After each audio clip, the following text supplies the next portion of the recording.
Hi, I'm Liz. And I'm Rhea. Welcome to Karma's My Bitch, a podcast about love, Sex, connection, abundance, joy, purpose, peace, and how life isn't simply the stories we tell ourselves.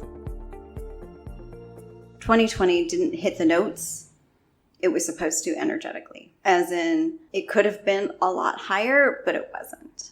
And how things played out in 2020, if you want to look at it on the surface, was effectively showing the world where they were not in their power, from the individual level to the collective level to the global level. And so if you consider that, if that's evidence of where everyone is in their karmic process and their evolution, well, of course the bar had to be lowered because people really aren't as far along as they needed to be in order to get into oneness. Now, it doesn't mean that oneness is not possible. It just means that either there are two options when you're at that point, right? Either you got to speed up your evolution, which means, as you know, that pressure cooker just gets harder. It just gets more intense, or you take longer to get there. As I also know. Neither option is ideal, as you would attest to, right? Because either way, that means that certain things are just going to keep getting churned up and flung out for people to deal with. Because if you haven't dealt with your shit, what happens? Your shit becomes someone else's shit. So what happens is that then when the collective karma is up, but we keep flinging more karma, which doesn't belong to the collective, right? It's more the individual, but we keep pouring it in because we can't deal with it ourselves on this individual basis because we just haven't developed the coping mechanisms or the skills or the wherewithal or the attention to it. It becomes other people's problems, or the collective karma that it's adding to becomes an even bigger issue than was originally. And then when it's that big, it ends up taking up a lot of space. And then it ends up consuming, right? Because what does fear do? Fear multiplies exponentially. And then it just consumes those who either are holding it or holding space for it or who choose to be a part of that particular collective, which is why we were seeing things intensify so greatly throughout 2020, especially towards the end.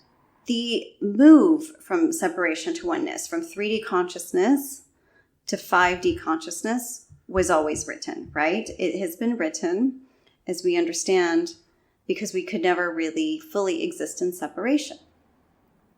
But nobody writes the details. A lot of what we would consider our fate is a series of possibilities and probabilities. The more conscious we become of the fact that there are far more possibilities and probabilities than we'd ever conceived, especially when we achieve a level of higher consciousness. Then we're really able to perceive that, and we can open ourselves to that.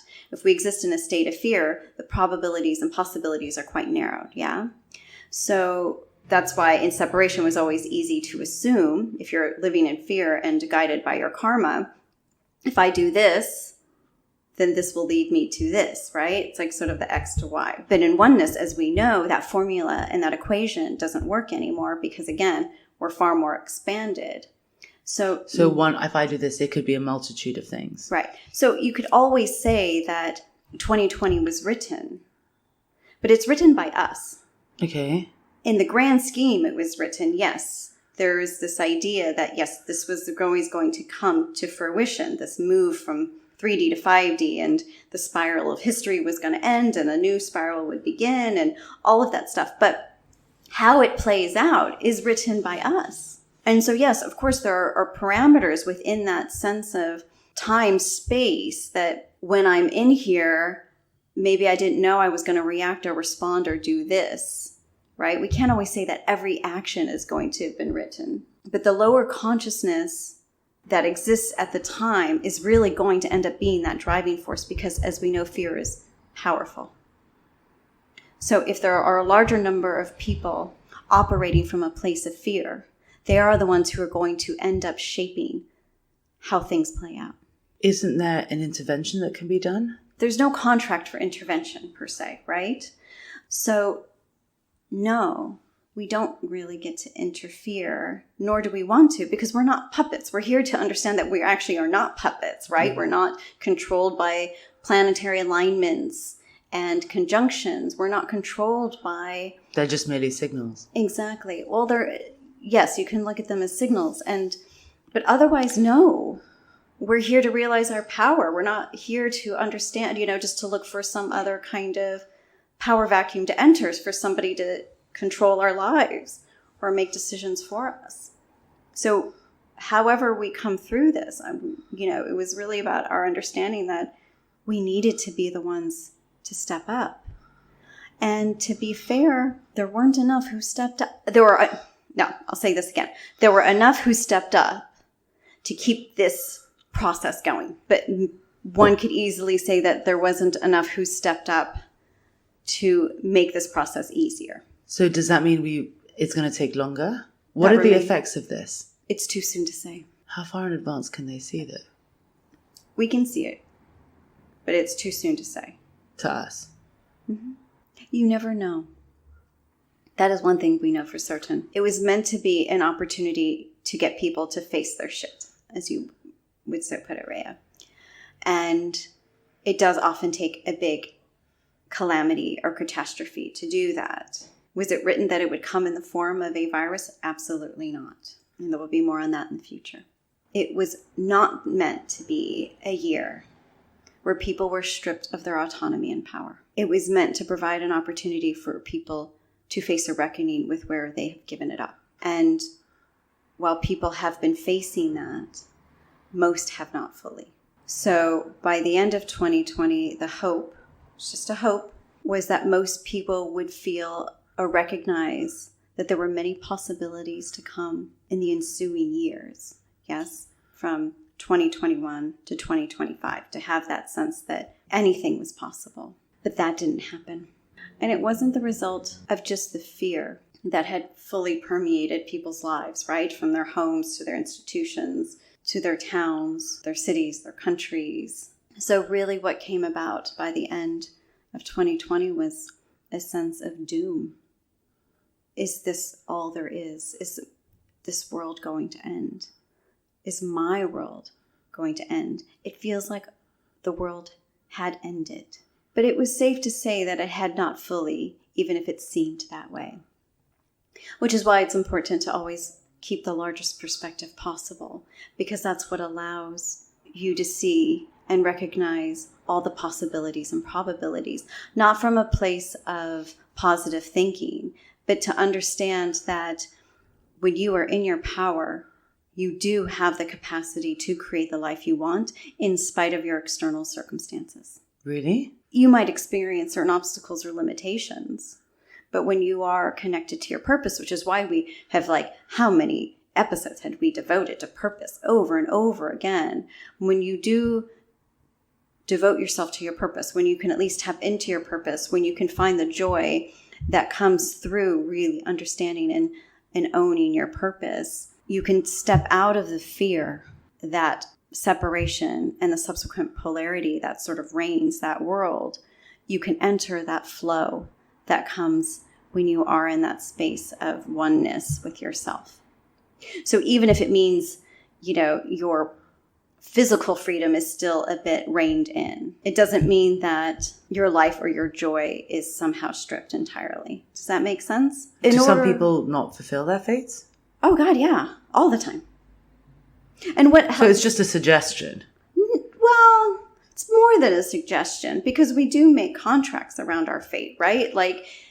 People coming together for different relationships or experiences and stuff like that. That is written. Those contracts are in place in order to help get us to realize our fate. There's no single endpoint when it comes to fate. Because we're here for our growth and evolution, it's also an example of why those goalposts keep moving.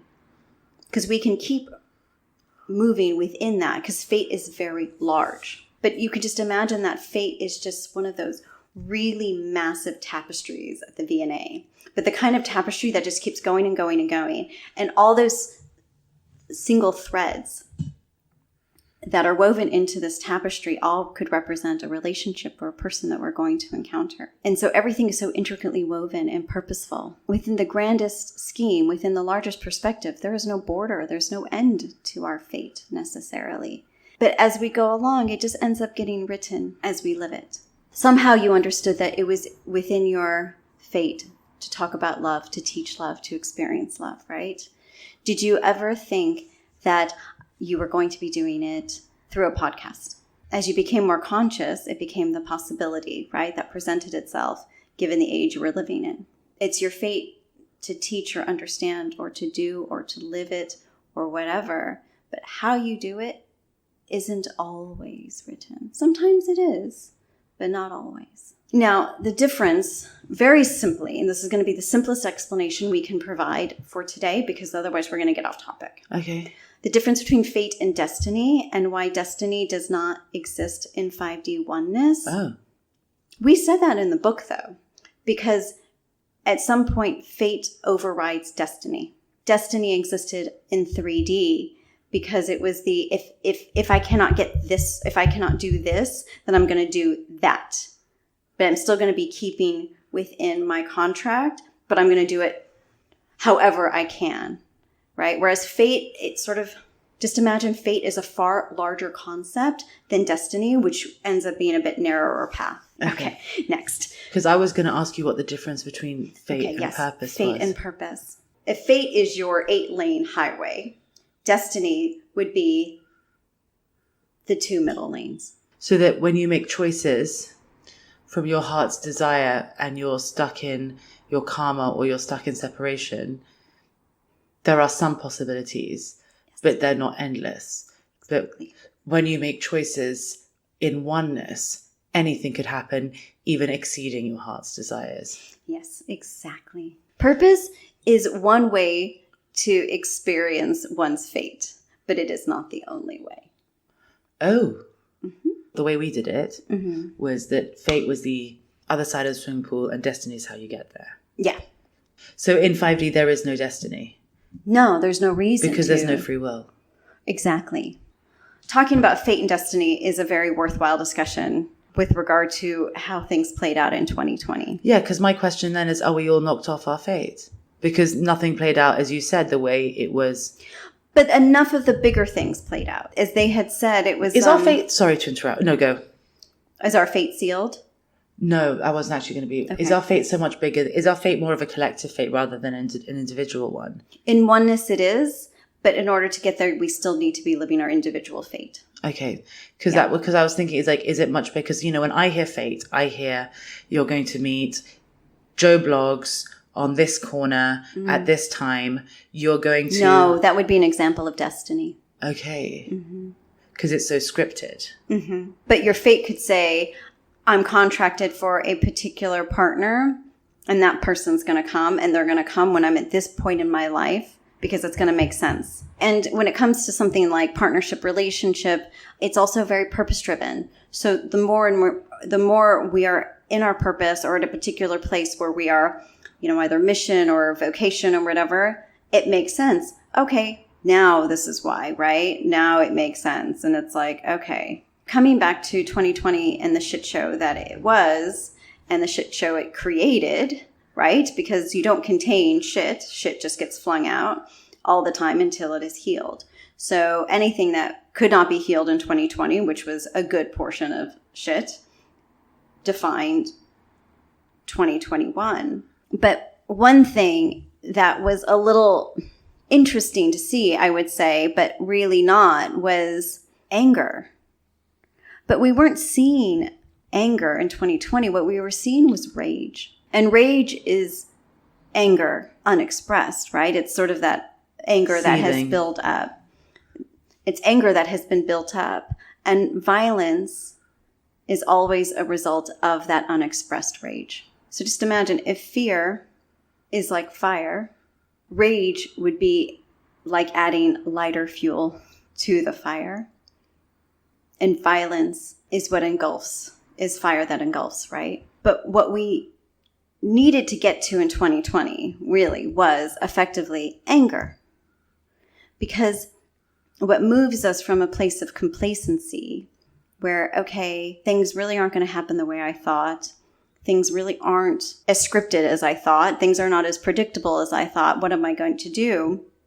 Some of us fall into into a state of complacency. Others get angry. Well, anger is beautiful because anger allows for will to come up, and will. Which we said in actually season 1. When you're angry, it's how you know what you really want. Yes. Anger breeds clarity because it allows will to surface. Yeah. And will directs.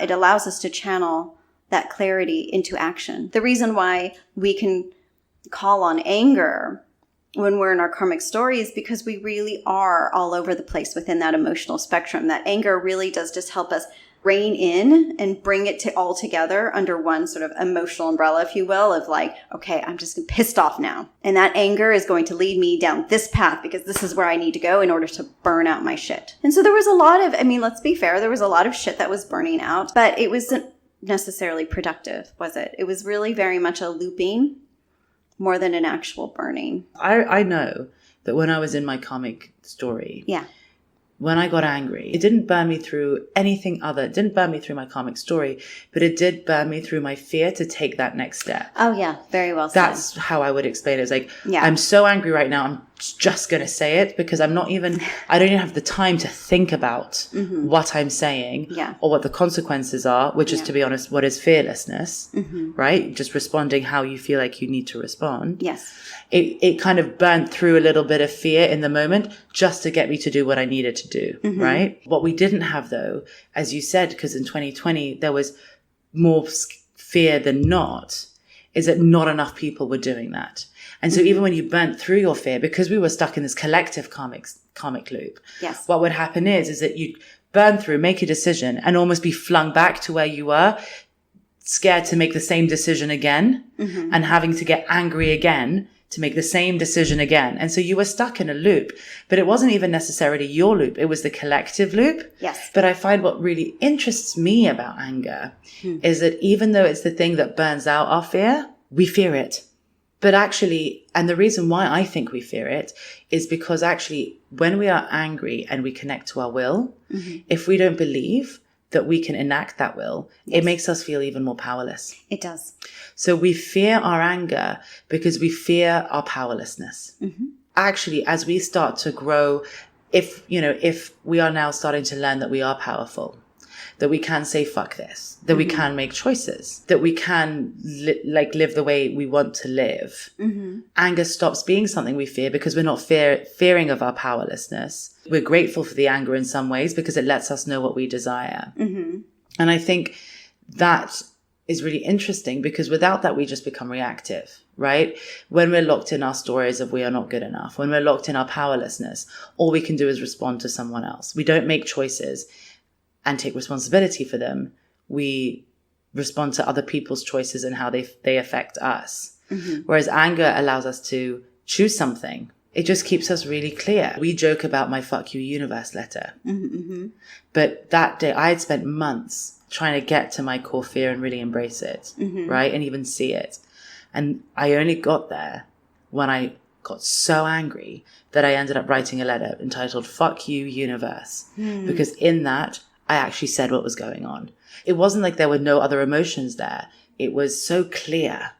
And for me, anger really is clarity. Like if I do get angry, which is not that often, I listen. Because if I'm angry about something, it's because I want something. Yeah, absolutely. And that want or desire needs to be acknowledged. It does. It just needs to be seen and held. Well, anger helps us burn out our fear.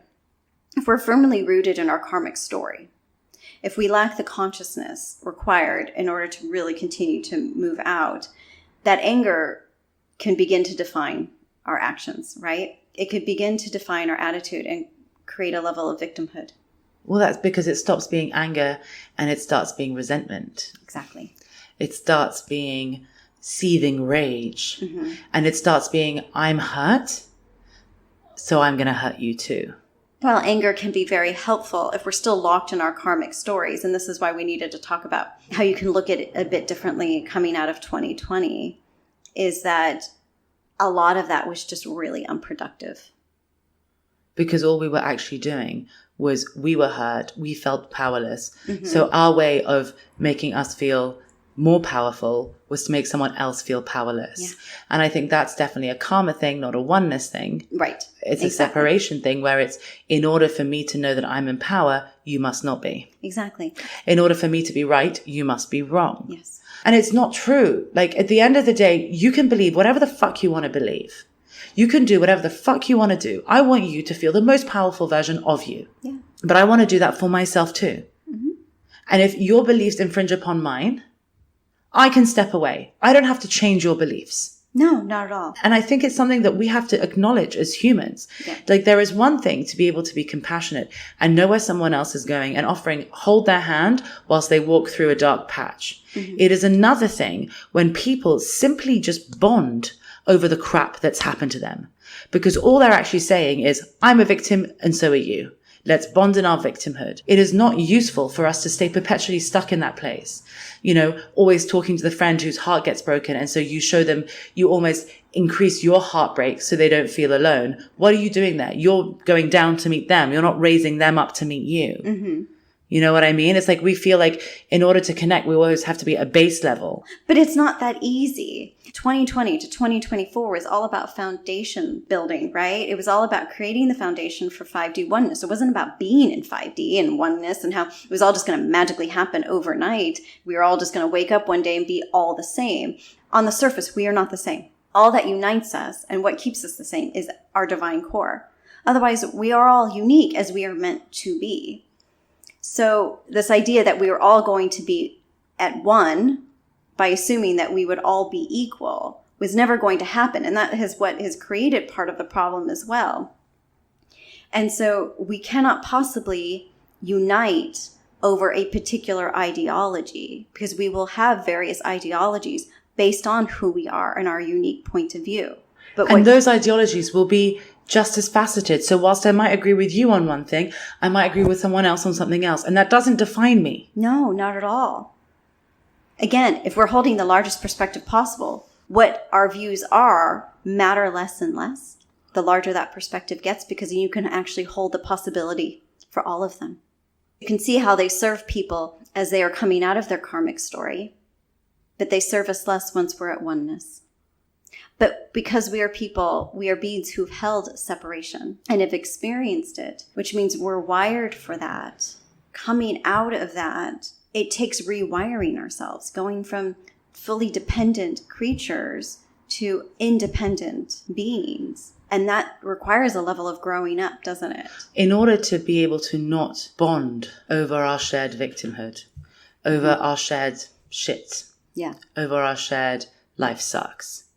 In order for us each to be, and as we've discussed in season 4, in order for us to be happy, we must be happy for ourselves. Because my version of happiness is not your version of happiness, is not my next door neighbor's version of happiness, right? So yes, we can all be the same in misery, but we're all always going to be different in our happiness. And I think the one thing we can all agree on, which I believe makes us one, is that we prefer to be happy than sad. We prefer to be in love than in pain. We prefer to be fearless than in fear. That is where we are at one. Yes. But what that looks like for each one of us will always be entirely different. And it's not so much about compassion in the pain sense of you're making this decision because of the shit that you've been through and you're doing your best. It's also the compassion in the happy way of this is what makes you happy and I'm just fucking happy for you. And it's only when we are fully happy or in our joy, living our purpose and understanding and rising and meeting our potential, right, is when we can then address the collective shit in a productive and meaningful way, as opposed to just kind of flinging out half-hearted solutions and ideas, because we'll never really have the motivation or the wherewithal to see it through if we are not healed. Thank you for listening. For more information, articles, and inspiration, find us at karmasmybitch.com and at karmasmybitch.insta. And if you liked what you heard, please subscribe and leave us a review.